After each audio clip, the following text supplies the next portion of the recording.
ngalamin suatu hal yang menurut saya itu paling rendah dalam hidup saya, entah itu apa, tentang ekonomi apa tentang perasaan kita gitu, apa itu cuma saya doang yang ngerasain apa gimana gitu.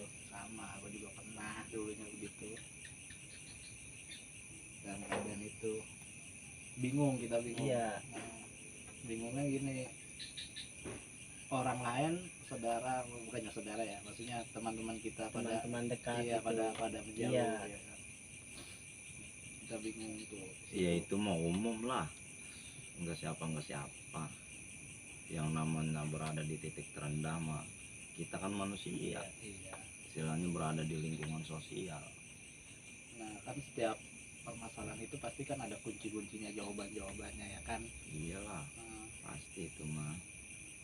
Ya dari cara kita nyikapin, dari istilahnya yang pernah kita alamin terus kita alamin kemudian, paling enggak kan kita harus belajar dari pengalaman. Ya kan, kagak mungkin nih habis ngalamin satu kejadian, entah musibah kah, apa kita ditinggal sama kekasih ya kan, kasih mau pulang kampung apa gimana ya kan, tahu-tahu galau.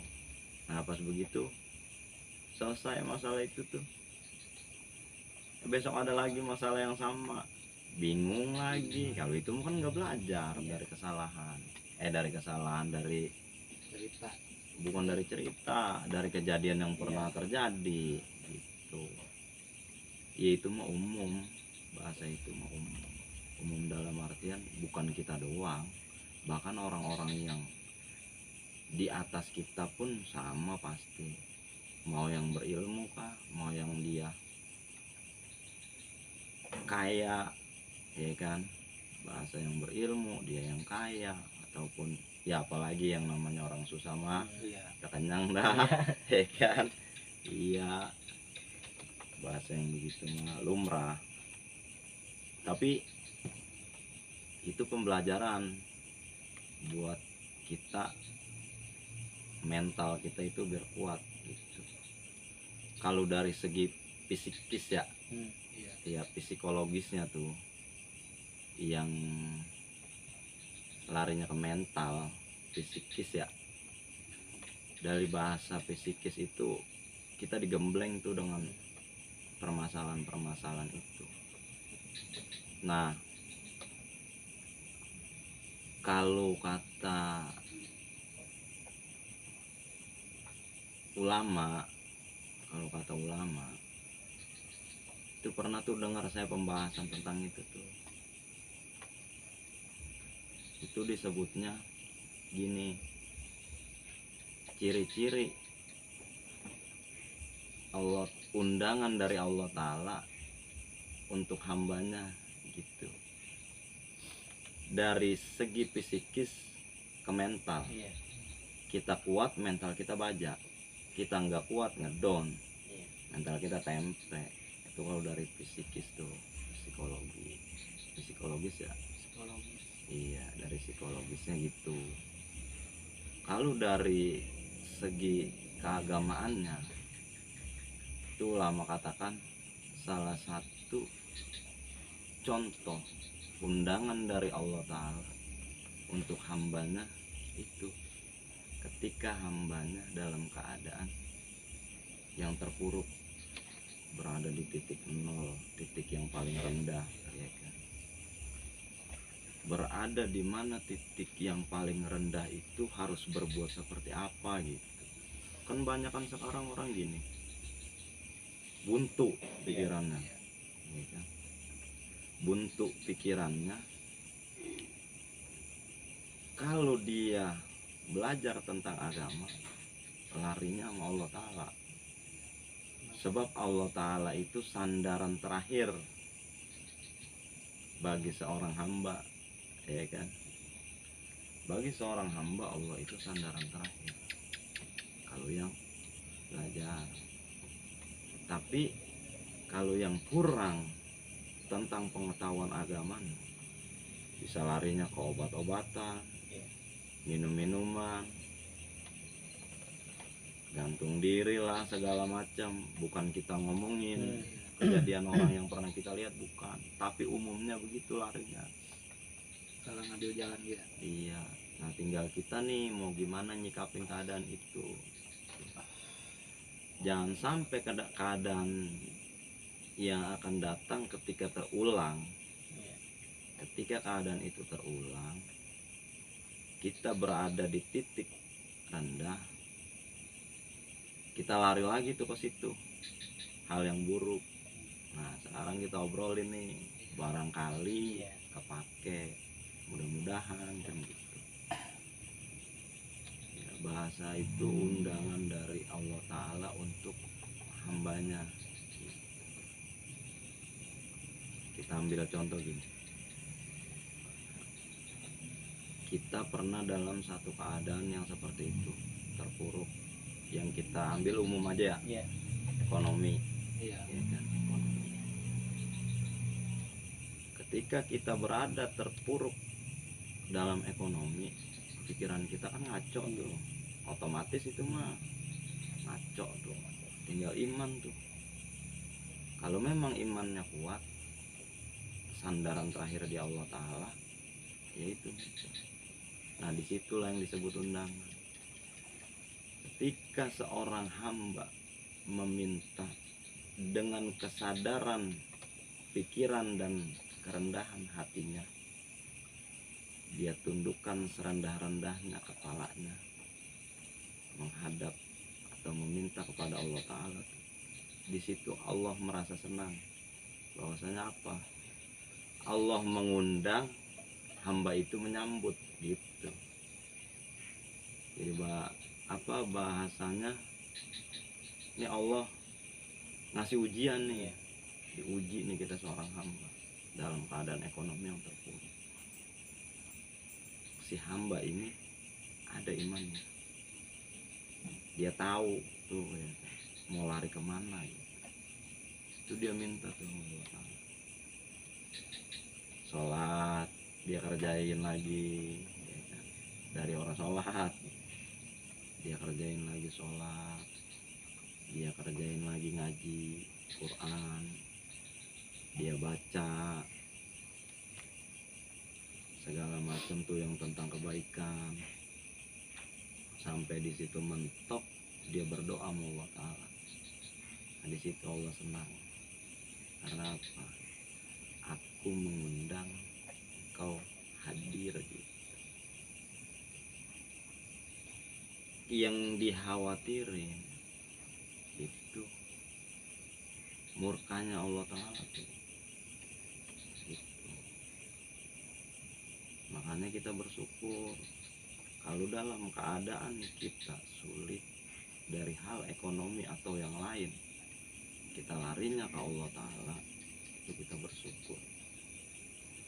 Dalam bahasa ulama, kita menghadiri undangan dari Allah Ta'ala untuk apa? Untuk mengeluh sama siapa? Sama Allah, bukan sama makhluk. Memberitahu Allah Ta'ala walaupun Allah tahu, ya kan? Ya kayak kita sama orang, kita punya satu permasalahan, kita curhat, walaupun orang itu cuma sebatas pendengar, paling kagak hati kita kan agak lega tuh ya. Karena apa tuh? Keluar tuh. Ada solusinya. Iya, walaupun solusi itu bukan yang terbaik tuh, paling enggak unek-unek kita keluar. Apalagi ini orang dalam keadaan diuji, dia ada imannya, dia minta, dia nangis, dia ngeluh sama Allah Ta'ala. Seketika permasalahan itu des berkurang, walaupun belum beres, timbul kenyamanan hati. Karena apa? Allah girang, undangannya disambut sama hambanya, sama makhluknya. Gitu. Baru dah tuh di situ terjadi satu koneksi yang telah lama hilang, ya kan? Jadi kembali lagi. Iya, koneksi yang telah lama hilang. Dia rasa-rasa di hatinya, dulu yang gua jalanin sebelum ini dikasih kesenangan sama Allah Ta'ala, ayo kasih terus. Dari sholat, dari ngaji sampai lupa sholat, sampai lupa ngaji, ya kan? Sampai dibalik karena sombongnya itu hamba, dibalik tuh, dari senang dibalik jatuh susah. Tapi dibalik susahnya itu Allah undang, tujuannya gitu kan, biar meminta gitu. Allah undang biar meminta. Nah di situ ingat dia bahwa dulu pernah jalanin yang namanya sholat ngaji, dia ulang lagi, ternyata nyaman lagi, girang Allah Ta'ala. Allah senang karena hambanya balik, seakan-akan begitu bahasa kita ya, kurang lebihnya begitu. Cerita, ya Allah saya begini, ya Allah saya begini, ya Allah saya begini. Nanti ketika dia selesai bercerita, yang namanya orang diundang kan pasti ada berkatnya ya. Iya. Kalau kita ngaji kan diundang nih, selamatan, pulang kan mau berkat. Iya. Apalagi sama Allah Ta'ala. Kita diundang sama Allah Ta'ala dari keadaan sulit untuk cerita dengan dia. Begitu pulang dikasih berkat tuh. Apa berkat itu? Kurang lebihnya begini. Yang pernah kita rasa, benar apa enggaknya, yaitu mah hati masing-masing yang rasa. Satu, ketenangan di dalam hati karena udah bercerita. Perlahan-lahan kebaikan terhadap Allah Ta'ala yang pernah ada itu hilang, kembali lagi. Yang kedua, jadi ngerasa begini, ternyata semua yang gue jalanin kemarin dalam keadaan senang itu enggak menjamin kalau ketenangan hati itu bahkan akan abadi. Karena pada kenyataannya ketenangan hati yang abadi ketika ingat sama Allah Ta'ala. Begitu. Undangan kan kita jadi enggak sekarang. Iya. Oh ternyata itu Allah. Coba dah kalau kita pikirin, seberapa beruntungnya orang-orang yang masih diuji sama Allah Ta'ala, dia balik. Beruntung nggak? Kita termasuk orang yang beruntung. Ketika Allah menguji, walaupun kita bingung, tetap kita, ya Allah bagaimana ini, termasuk orang yang beruntung. Coba kalau kita ada di yang sebelah, dalam keadaan Allah uji, lari ke minuman, lari ke obat-obatan, lari ke tambang gantung diri ya kan, tahu-tahu 3 hari udah bau aja ya kan, ya kan, iya. Coba dalam satu permasalahan yang harusnya bisa selesai, ternyata malah nimbulin permasalahan baru.